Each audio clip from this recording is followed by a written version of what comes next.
Salam sejahtera kepada semua pelajar yang dikasihi dan dihormati sekalian. Okey, pada hari ini cikgu akan mengajar tentang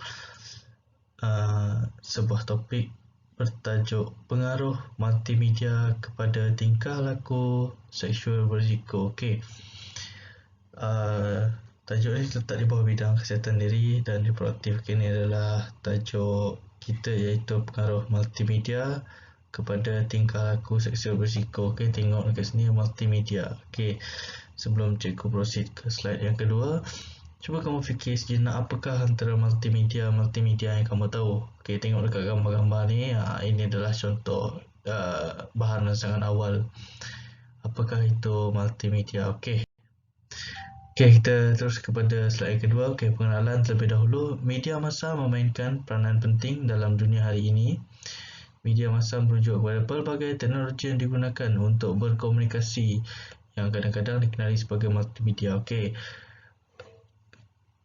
Semua peralatan yang digunakan untuk berkomunikasi boleh dikenali sebagai multimedia. Okey, murid mudah terpengaruh dengan kecanggihan multimedia, namun haruslah menggunakan multimedia dengan cara yang bijak dan berhemah. Okey, namakan jenis multimedia yang kamu tahu. Okey, 10 saat. Apa yang kamu tahu? Multimedia. Cuba kamu cakap dulu sendiri bagi jenis multimedia yang kamu tahu. Nanti cek jawapan betul tak betul. Okey, tengok. Dia punya kata kunci adalah teknologi media massa yang memainkan peranan penting merujuk kepada pelbagai teknologi yang digunakan untuk berkomunikasi yang boleh guna komunikasi. Itu adalah nama-nama multimedia. Okey, dapat jawapan? Okey, kalau dah dapat kita tengok ke sebelah. Okey, tengok dekat sini definisi multimedia. Multimedia berasal daripada kata multi dan media. Multi bererti banyak, maksud dia banyak lah. Dan media bermaksud tempat, sarana atau alat yang digunakan untuk menyampaikan informasi. Jadi berdasarkan kata multimedia dapat dirumuskan sebagai wadah atau penyatuan beberapa media yang didefinisikan sebagai elemen-elemen pembentukan multimedia. Elemen tersebut seperti teks, benda-benda macam teks, gambar, suara, animasi dan video boleh digunakan sebagai penghubung untuk multimedia. Multimedia merupakan satu konsep yang teknologi baru bidang teknologi informasi di mana informasi dalam bentuk teks, gambar, suara, animasi dan video disatukan dalam komputer untuk disimpan, diproses dan disajikan dengan baik secara linear maupun interaktif. Oleh itu, dengan menggabungkan seluruh elemen multimedia tersebut menjadikan informasi dalam bentuk multimedia yang dapat diterima oleh indera penglihatan, pendengaran lebih mendekati bentuk aslinya dalam dunia sebenar. Multimedia interaktif adalah apabila suatu aplikasi terdapat seluruh elemen multimedia yang ada dan pemakai diberi keputusan atau kemampuan untuk mengawal dan menghidupkan elemen-elemen tersebut. Ini adalah definisi multimedia. Jelas lah. Multimedia ni adalah peralatan. Cikgu rumuskan kat sini, dia adalah peralatan ataupun teknologi yang ada teks, maksud dia bertulis, yang ada gambar, yang boleh masuk suara dan boleh masuk animasi. Seperti kamu tengok, ini adalah multimedia yang cikgu gunakan ni. Ada suara cikgu, ada teks, ada gambar. Ni gambar, ni gambar semua ni. Dan ada video. Video inilah termasuk dari gabungan. Ini adalah salah satu contoh multimedia yang paling dekat dengan kita. Okey. Kita tengok contoh-contoh multimedia ada dekat sini. Inilah dia contoh-contoh multimedia: televisyen, kamera, handphone, perakam video, gambar, ni webcam, kamera, filem, CD dan sebagainya lah. Ini semua adalah contoh-contoh multimedia. LCD, tu contoh-contoh multimedia. Sama tak dengan jawapan yang fikir tu? Facebook, WeChat, Twitter, apa semua tu bukan multimedia, tetapi dia adalah jenis-jenis ataupun contoh-contoh multimedia yang berada di bawah teknologi. Kita tengok dekat sini. Ni multimedia. Ni kamu boleh tengok dekat buku teks kamu. Ada dalam buku teks kamu juga. Jom kita baca bersama. Pengaruh negatif multimedia. Multimedia ni boleh mendatangkan kesan yang baik, boleh mendatangkan kesan yang buruk. Okey, terpulang pada cara kamu bagaimana menggunakannya. Tetapi penekanan kita pada topik pembelajaran pada hari ini adalah pengaruh negatif multimedia. Okey, maksudnya multimedia ni kalau kamu salah guna, apakah yang akan terjadi kesan negatif terhadap diri kamu. Okey, kita masuk cerita dia punya teks. Okey, tengok dekat sini teks ni yang cikgu punya laser ni. Okey. Kesan negatif multimedia kepada tingkah laku seksual bersiko mempengaruhi minda dan akhlak remaja, terutama yang menampilkan pelakuan seks bebas.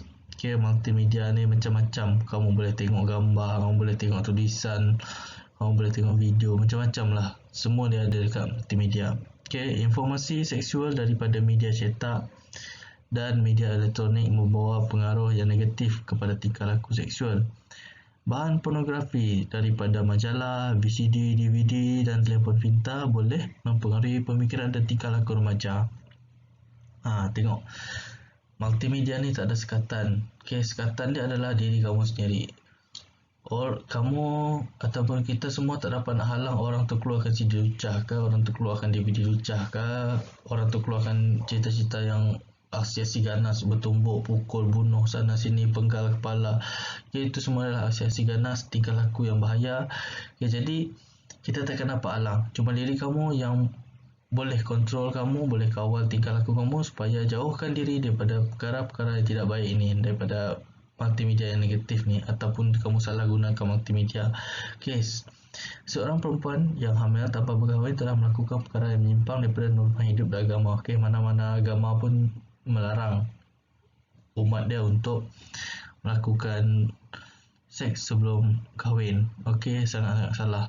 Okey, menyimpang maksudnya ni lah, menyimpang ni maksudnya terpesong daripada akidah agama. Okey, perubahan fizikal yang berlaku semasa mengandung menyebabkan dia berasa malu. Okey, dia akan menghadapi tekanan daripada keluarga, rakan dan masyarakat. Okey, ni tekanan bila kamu, terutamanya golongan perempuan, inilah yang akan terjadi. Kamu akan rasa malu, kamu rasa tertekan, keluarga kamu, rakan dan masyarakat akan pandang hina dekat kamu. Sebab ini bukan sama dengan norma ataupun tidak diterima oleh norma masyarakat negara kita. Okey, bukan perkara yang betul, bukan perkara yang biasa dalam kalangan kita. Kalau remaja masih bersekolah dah mengandung, itu salah. Okey, jadi jauhkanlah diri kamu daripada pelakuan seks bebas ataupun seks luar nikah ni. Okey, itu adalah perkara yang salah baik di sisi agama ataupun di mata masyarakat kita. Okay, perkara ini akan mengganggu pemikiran dan emosinya. Keadaan ini mungkin menyebabkan dia bertindak melulu sehingga memudaratkan dirinya sendiri, seperti menggugurkan kandungan, lari dari rumah atau membunuh diri. Sebahagian besar kes pembuangan bayi berpunca daripada kehamilan sebelum nikah. Okay, banyak kes buang bayi yang kita tengok, buang bayi dekat sampah, buang bayi daripada tingkat 18, tingkat 19, buang macam tu, macam buang sampah. Okay, itu sebab dia, sebab apa? Sebab hamil sebelum nikah lah, sebab dia dah mengandung sebelum dia kahwin. Tu benda yang salah. Okay, kalau kamu perempuan, kalau hamil sebelum kahwin, yang buat dengan kamu tu, lelaki yang buat dengan kamu tu boleh disabitkan atas kesalahan rogol. Sebab kamu berada di bawah umur. Okay, sama juga dengan lelaki, walaupun kamu umur 16 tahun, kalau kamu buat dengan budak umur 17 tahun, selagi dia bawah 18, kamu akan dituduh rogol. Walaupun suka sama suka, kena ingat tau. Okay.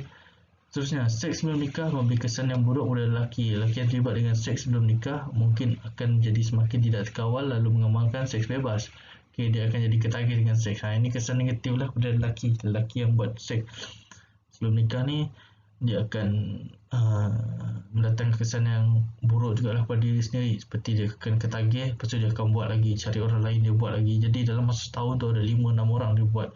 Dia dah bercampur-campur buat seks alat kelamin apa semua tu. Dia tak tahu penyakit-penyakit HIV dengan AIDS tu boleh datang dekat dia, okay, tanpa disedari. Okay, lelaki yang mengamalkan seks bebas akan terdedah kepada penyakit jangkitan seks seperti AIDS dan sifilis.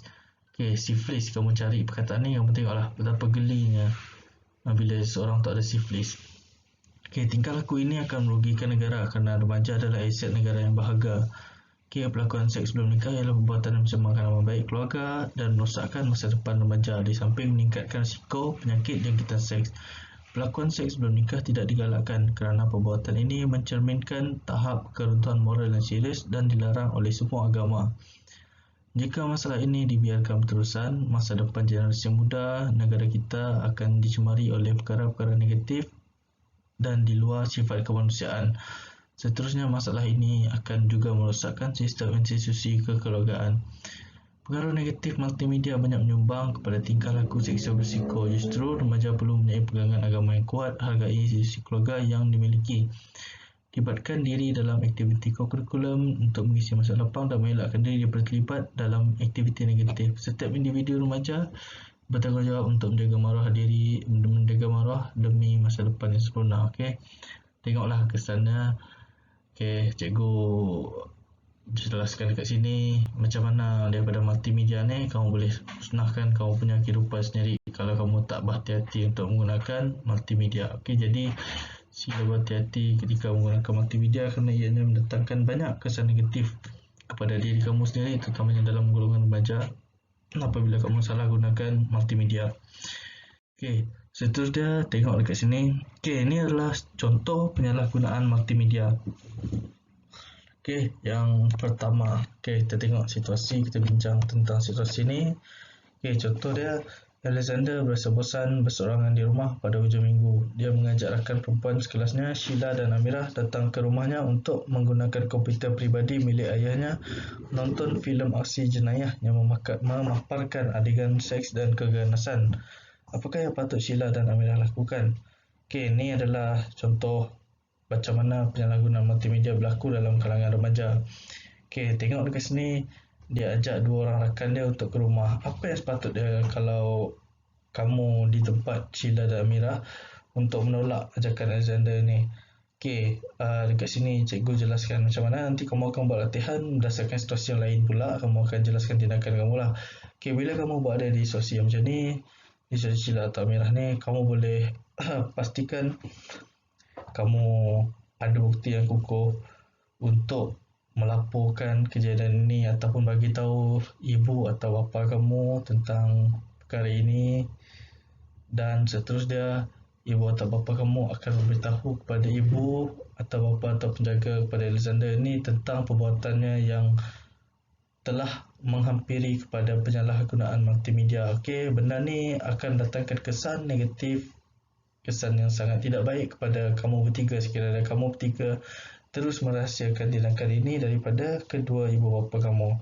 Okey, selain daripada tu, selepas kamu dah bagi tahu ibu bapa kamu, mungkin ibu bapa kamu boleh terus kepada Alexander untuk menasihatinya ataupun kepada ibu atau ayah dia untuk menasihati Alexander supaya tidak berbuat lagi demikian, dan mungkin boleh menjelaskan kepada Alexander apakah yang akan terjadi sekiranya kamu meneruskan aktiviti ini. Okey, itu adalah contoh tindakan yang betul, tindakan yang perlu kamu lakukan sebagai seorang pelajar untuk mengekang ataupun untuk menghalang daripada penyalahgunaan multimedia dalam kalangan remaja.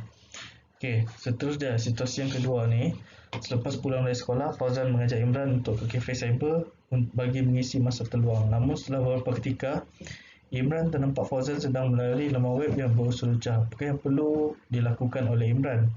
Okey, antara tindakan yang boleh Imran lakukan, okey, cuba kamu fikirkan sendiri dulu. Dalam 10 saat nanti cikgu akan huraikan jawapan.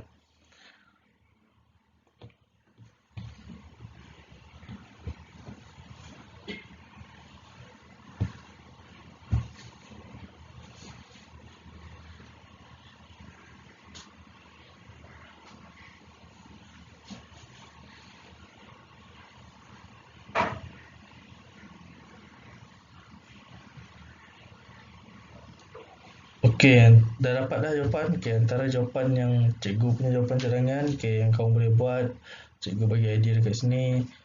Kamu dah nampak kawan kamu tu, iaitu Fauzan tu, dah buat perkara macam tu. Perkara pertama kamu patut lakukan adalah memberi teguran kepada Fauzan untuk menutup dan tidak meneruskan aktiviti tersebut. Okey, seandainya kamu takut ataupun kamu segan untuk tegur Fauzan, kamu boleh pergi ke kaunter pemilik kafe cyber tersebut yang jaga kaunter, biasanya jaga kaunter ataupun orang dewasa lebih kat situ untuk tegur perbuatan yang tidak bermoral tersebut. Kerana melalui laman web yang berselucah ni adalah sangat-sangat perkara yang sangat tidak bermoral dan sangat bertentangan dengan norma masyarakat kita. Okey, dekat situ kamu boleh buat dua tindakan, sama ada kamu tegur sendiri ataupun kamu bagi tahu dekat dekat jaga kaunter tu, ataupun dan kamu boleh bagi tahu kalau Fauzan ni ada ibu atau bapa dia kamu kenal, kamu bagi tahu apa yang kamu telah buat, dan lain kali kamu jangan keluar lagi dengan dia, jangan make lagi dengan dia. Sebab kalau kamu semakin ikut dengan ni, dikhuatiri kamu akan semakin terpengaruh dengan apa yang akan kamu buat, dan mungkin satu hari nanti dia boleh mengajak kamu untuk cuba melakukan secara bersama. Itu adalah contoh penyalahgunaan multimedia yang perlu kamu kekang. Okey, ini adalah berdasarkan situasi lah. Okey, banyak kesan dia pengaruh multimedia ni terhadap tingkah laku seksual berisiko.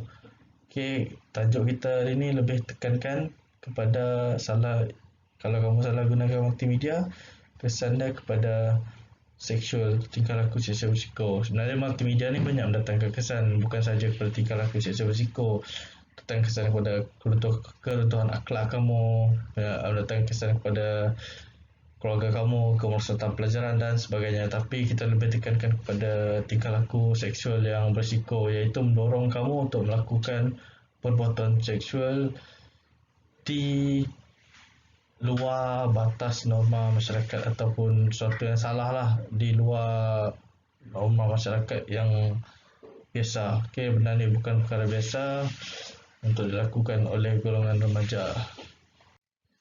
Okey, tengok dekat sini.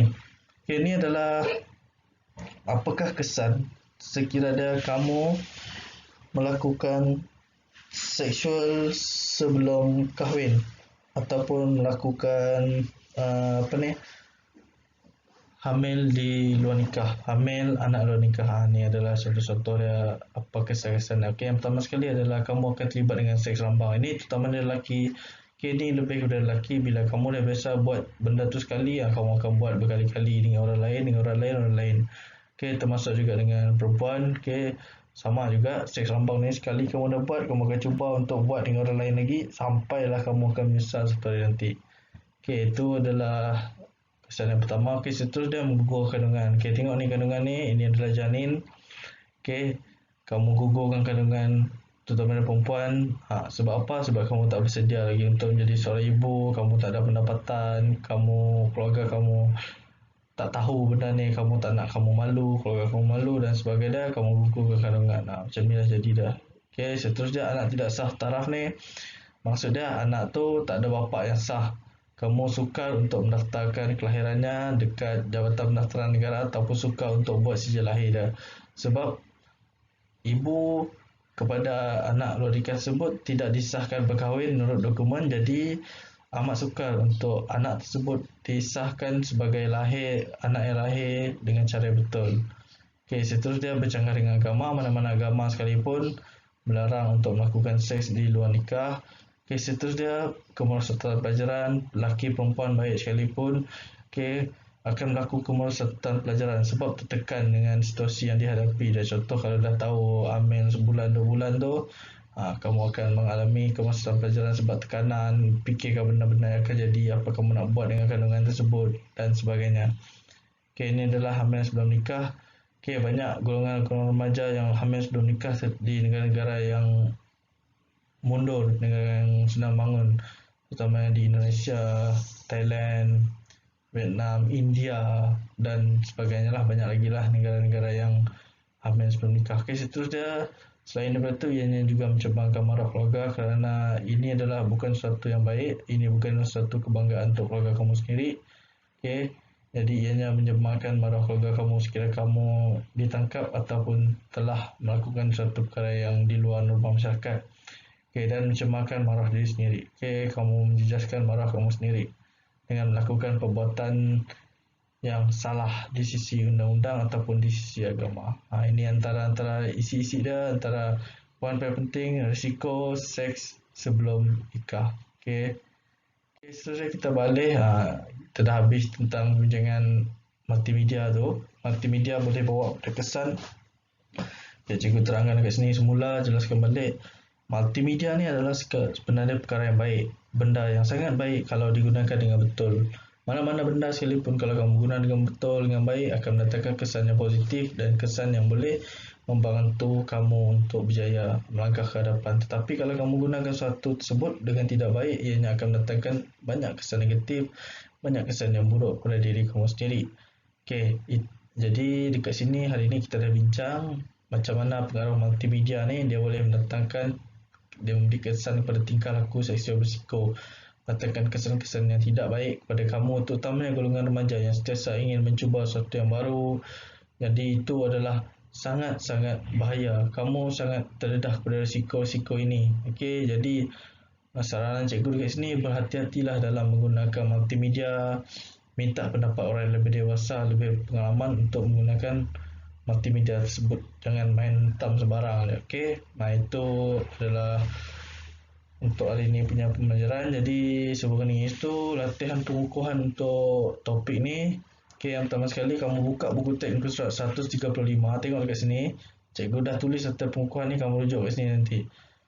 Jawab semua soalan pada buku teks muka surat 135.